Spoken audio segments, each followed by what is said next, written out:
Quelles sont les maladies causées par les mauvaises associations alimentaires?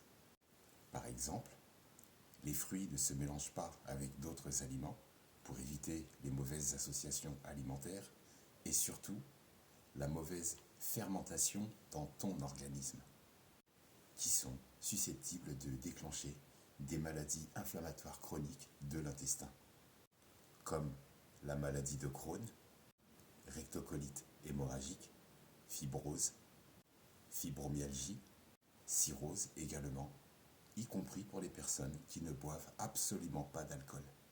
Ces mauvaises associations alimentaires font que ça fermente dans ton organisme. Ça fait de l'alcool, puis ensuite ça pourrit, puis une maladie. Mélanger des protéines, des glucides, des laitages et des fruits sur un repas fait d'énormes dégâts. Chaque type d'aliment nécessite des enzymes spécifiques pour être décomposés.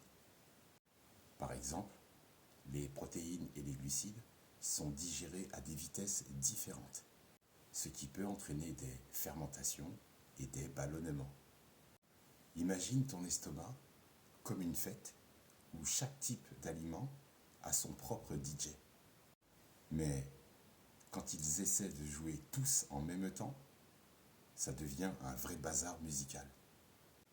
Tu sais, c'est un peu comme si tu mettais un orchestre symphonique, un DJ techno, un groupe de métal, tous ensemble sur la même scène.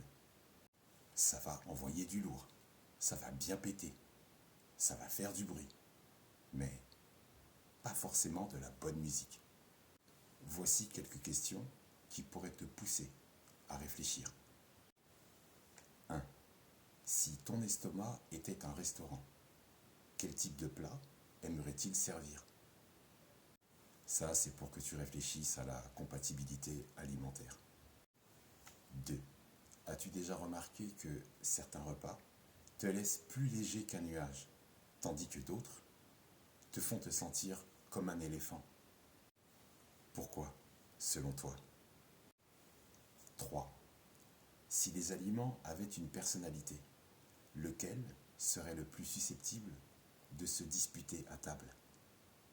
Si ça peut t'aider à cogiter sur les interactions entre différents types d'aliments, c'est pas mal.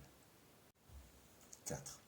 Penses-tu que ton estomac a besoin de paix et de tranquillité ou préfère-t-il le chaos pour digérer?